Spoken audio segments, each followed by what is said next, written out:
I went back to Clapham Woods about a year later. If you've seen the previous video about Clapham Woods, you'll remember the pirate radio transmitter we had, and the aerial wire, and the lights hovering and dancing along the length of the wire in the dark. So it was about a year later I went back. I don't know why I went back. I suppose I was curious. I'd often thought about this. I hadn't told people. I didn't go around telling people about it. There was a lot of news items around and rumours going on about Clapham Woods as it was back then. We were sort of late 60s, early 70s. There was a lot of talk about ghosts and aliens, none of which I believed at all. As the time went by and I looked back, I thought back to these lights, I suppose I convinced myself that there's nothing ghostly, it was some sort of phenomena that I couldn't explain. And I suppose that's why I wanted to go back, to see if I could clear it up in my own mind. So I parked and I was walking up the main path through the woods from the south end to the north. You could walk right the way through the woods. I don't know how many acres. Have a look on the map. It's a big place, Clapham Woods in West Sussex. There weren't many people about. It was, I don't know, it was sort of mid-morning or whatever. Nice day, late summer. I remember it was late summer because I'll tell you a bit later about the dusk falling in the evening. And I was just walking along, looking around, wondering where the clearing was that we'd set the transmitter up. And I thought it must be here somewhere. As I turned back this way, a girl had come up behind me. And she said, hello. And I said, oh, sorry, you made me jump. She was 19, 20-ish, something like that. Not at all unattractive, but rather oddly dressed. She had nothing on her feet. Going back then, it was the hippie area, the 60s, early 70s. A lot of girls didn't wear anything on their feet. That was the hippie thing. But she didn't look like a hippie. And it was a bit odd to have nothing on her feet in the woods. There's twigs and stuff. You think she'd hurt her feet. She had her dress ended just below her knee, I suppose. It was grubby. It had been white by the look of it when it was new. It was a white dress. But it was grey and it needed washing. That was my first thought. Her hair was long. Not done at all, just neglected sort of thing. Mousy, sort of between blonde and mousy brownish colour. No makeup, just a very plain girl, but not at all unattractive. We walked along and she said, where are you going? And I didn't want to say about ghosts and pirate radio transmitters from the year before. I just said, just for a walk. And she used some odd words.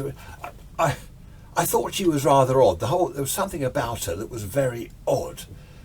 She used some words that I hadn't heard before.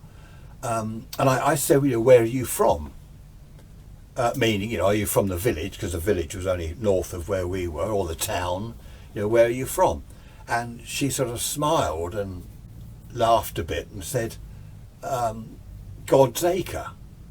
I didn't want to appear ignorant, so I just sort of said, oh, okay, fine. There were nicknames for places. There still are. In Sompting, there's Mickey Mouse Town.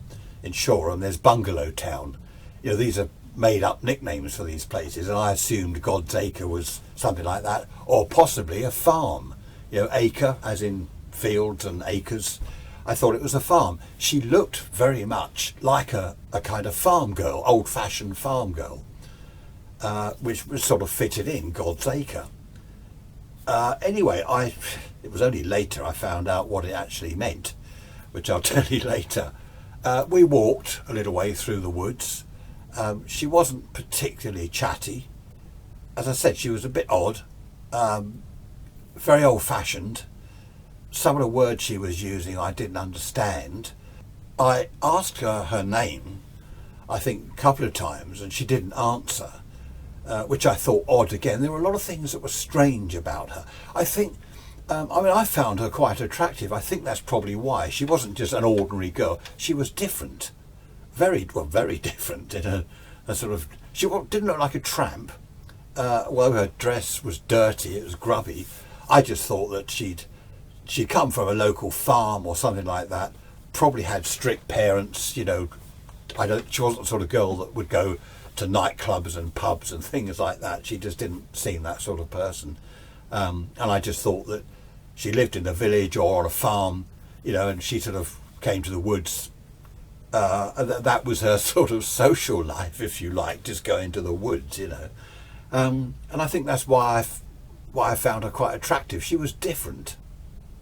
As we neared the north end of the woods, which comes out into sort of open fields, and then you can see the village to the north, not that far away, as we approached that, she sort of hesitated and she wanted to go back into the woods. She wouldn't come out of the woods, wanted to walk back into the centre of the woods again, which we did. I followed her because that was the way my car was parked, down on the A27. So we walked back that way. I wondered whether I should sort of ask to see her again. I wasn't too sure because she was, I don't know, she was a bit strange. And I did say to her eventually, she was talking about, she wasn't, as I said, not a great conversationalist, but she was talking about the animals and the birds. And I just said, look, you know, can I see you again? I said, I've got to go now. And she said, yes. I thought, oh, this is good. You know, I like the idea of that. The longer I spent with her, the more I was sort of getting to like her and getting to like her sort of quirkiness. You know, she was, I've said all along, she was different. You know, she was completely different. She was like from another time. I don't like using the word ghosts, and the word ghost didn't enter my mind at all at that stage. I just thought she was a very old-fashioned, very different sort of person. Or, as I say, almost from another time. Her dress, the way she was, her manner, some of the strange words she used. It was just as if she'd come out of a few hundred years ago, which was, it was interesting. You know, normally, if I met a girl, it's, oh, hi, yeah, oh, I do this, I work there, I live there, you know, and it's the same old stuff. But with her, it was just completely different. So we approached the south end of the woods, and I said, you know, I'll see you tomorrow. And she said yes. And you know, I said, you know, we'll go for a drink. Now, as I've already said, she wasn't the sort to go to pubs, so I didn't think so. I said, we'll go for a drink, we'll find a pub. And I said, I'll pick you up. You know, where from? Meaning her address, obviously. And she said, meet me here. So I said, what, in the woods? And she said, yes, meet me here. I thought, okay, it's a bit odd, but there again, she was odd. I said, all right, what time? And she said, dusk. So I thought, again, I didn't want to appear stupid or ignorant. I said, okay, I'll meet you here at dusk in the woods. I didn't know what time dusk was. I hadn't got a clue, but I thought, oh, that's all right. I'll work round that one. So that was it. I said goodbye. She started to walk away, and as I got to my car, I just turned round. I was going to wave or whatever, and she wasn't there. I thought, oh, she's gone into the trees somewhere. It was all most peculiar. I went up to Clapham Woods yesterday with my camera. Just, yeah, you can have a look, see what it's like. Here we are. I found it very strange going back there for the first time in, what, 46 odd years, something like that. 46 years, 47 years. A lot had changed. The south entrance you can't get into anymore. That's the main road there. I don't know what I felt. It's strange. I half expected to see the girl there, but I didn't, of course. I say I didn't, of course. I didn't see her. But it was a very strange feeling going back there after all these decades. As you can see, it's a lovely place. It's just very, very eerie. There was no one else there. You know, I thought there'd be, it was a Sunday, I thought there'd be dog walkers, but there was no one else there at all. I heard some twigs cracking on the odd occasion. I just thought, oh, it's probably foxes or whatever. My trouble is my imagination was running away with me. One of the words she used quite a lot was prithee, Prithee, prithee. I looked it up later. We didn't have internet or anything like that. You know, we had encyclopedias and dictionary, and a very old-fashioned English word for please. That's strange. And I also found out God's acre, it meant, and still means, churchyard, or more to the point, graveyard. So when I said, where are you from? And she said, God's acre, saying she's from the graveyard. When I went back the following evening, you know, I'm thinking all this. I'm thinking graveyard, you know, pretty, these old words. There were other old words that she used quite a lot. It was all... I wasn't going to go back because it was all quite sort of worrying at this stage. Once I'd found out some of the old words and God's acre, the graveyard, I wasn't going to go back. But again, curiosity, that's the trouble. It's curiosity, isn't it? I was attracted there. I just had to go. That was the problem. I'd asked a friend of mine when dusk was. He said, I don't know, 8 o'clock. So I got there early. I got there about 7:30, I suppose. I don't know the time. It was daylight anyway. It wasn't dusk. And you know, I walked up the main path into the woods. She wasn't around. There were a couple of people walking dogs, which made me feel a bit better. I thought, well, I'm not alone. You know, there are other people around. You know what it's like in the country. If you pass someone in the street, they totally ignore you. In the country, they say, good evening, or whatever, evening, how do, and all that. So dusk started to fall. I think it was late summer. So, you know, it was getting darker earlier and earlier as the evenings went on. And I started to think, what am I doing here? This is ridiculous. What am I doing here? I was going to leave because it was, as I say, dusk had fallen. I was fed up and I just wanted to leave. I turned to go and there she was standing behind me. I said, oh, yeah, hi. He made me jump again. And she said, sorry. And I said, okay, you know, it's getting dark, you know, where's the pub? I didn't know whether there was a pub in the village, in Clapham Village or not. I haven't really been to the village. I don't think I'd ever been to the village. So I didn't know whether there was a pub there. So I said, where's the pub? Is it in the village? And she said, stay here. So I said, well, in the woods? I was looking around like, stay here in the woods? And she said, yes, stay with me.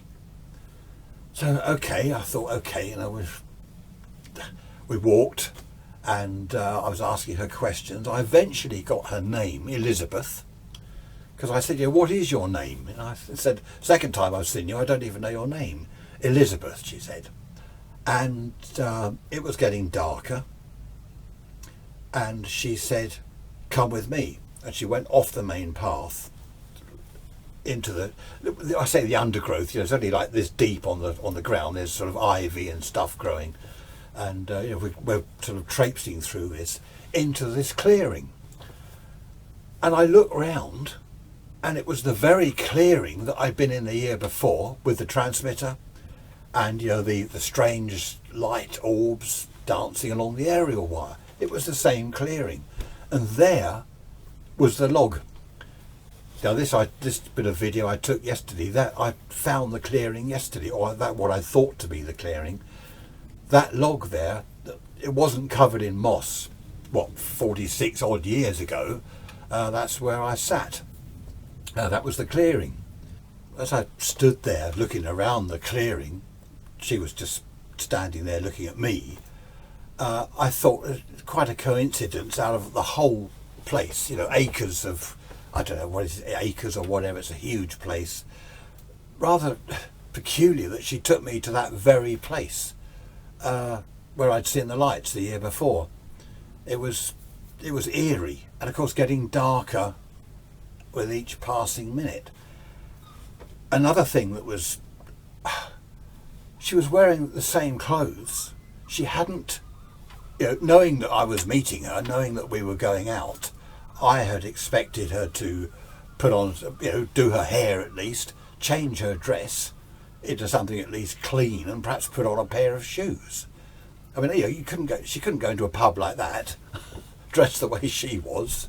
And then she said to me, your clothes are funny. And I looked down. I had my Cuban, I was very proud of my Cuban heel boots. They were my best boots. I put on my flared jeans. It was all flares in those days. My best flared jeans. And I remember specifically my Jimi Hendrix t-shirt. It wasn't cold, it was late summer, so I didn't have a jacket. But my Jimi Hendrix t-shirt. And she said, your clothes are funny. And I remember thinking, I looked at her and I thought, well, you can't talk, your clothes are weird. I didn't say that to her, of course, but, I just said, oh, okay, I was becoming confused with the things she was saying. And then she stood before me, and I looked into her eyes. I remember this bit specifically. I looked into her eyes. It wasn't dark yet. And they say the eyes are the mirror of the soul, don't they? Normally if you look into someone's eyes, I mean, you can't tell what they're thinking, but, I don't know, you kind of glean something about them, I'm not sure. When I looked into her eyes, there was nothing there. It was just like looking into a dark chasm, I suppose. There was nothing there. There was no sparkle. I don't know. Dare I say lifeless? I better not say that. I don't know. She's standing right here. I'm looking into her eyes. She moved forward and kissed me. Now, normally I would have thought, oh, this is all right. This is great. I would have thought all sorts of things that I can't tell you here.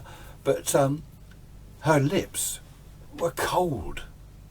And I said to her, you are cold, as she moved away. I said, you're cold. You're freezing. She said, no. And I took her hand, and her hand was cold. Now, you do find that with people. Some people are cold.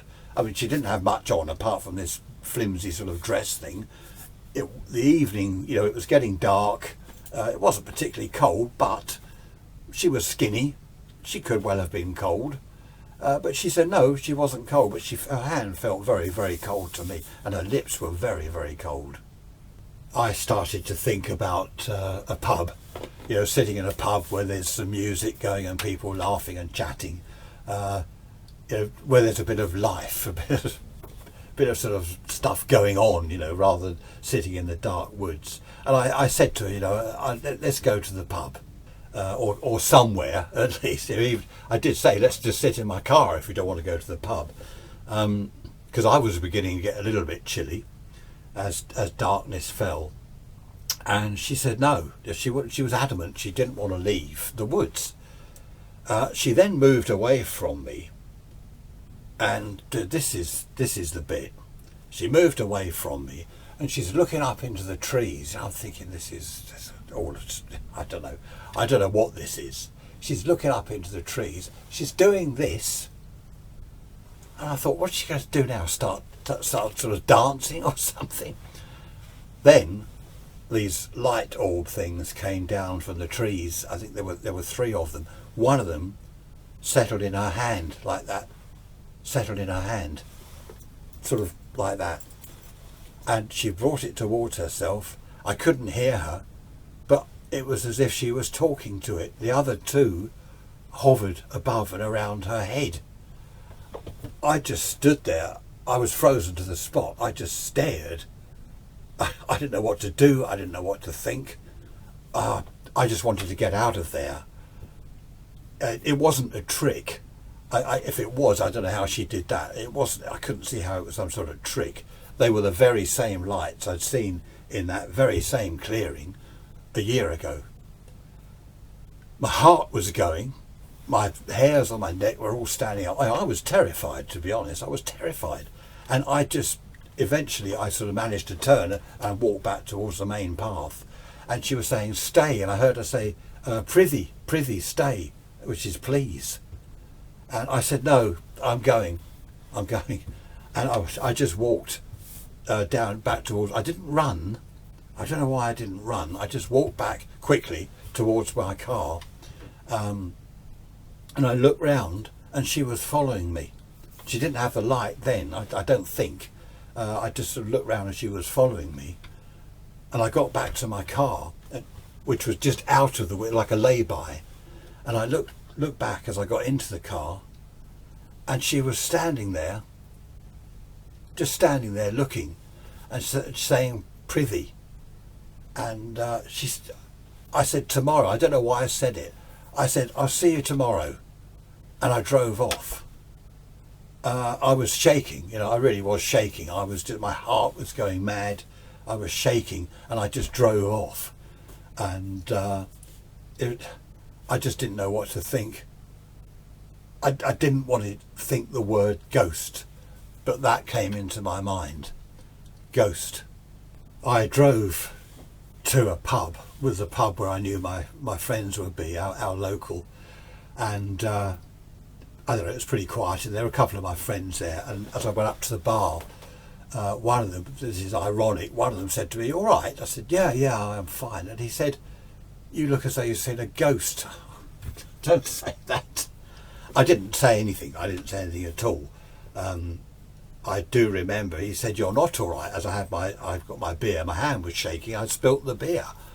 And he said, "You're not all right, are you?" I said, "Oh no, I'm just cold, you know." I said, "I'm coming down with something." It was an experience that it was just absolutely incredible. And she wanted me to go back. She wanted me to go back, and I'd said tomorrow. Did I go back? I'll tell you in another video. There again, I don't know whether I should say much more about it, to be honest. Have an open mind. That's all I'll say. Have an open mind. See you in another video. Thanks for watching. Bye bye for now.